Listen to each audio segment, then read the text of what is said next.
At ang La Familia sa kalooban. Do or die to kasi yung La Familia is twice to beat last time.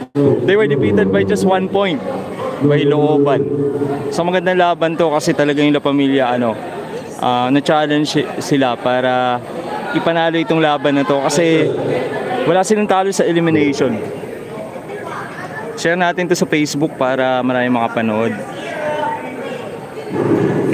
Mapanood nyo to sa Facebook page ng Artist Adventures.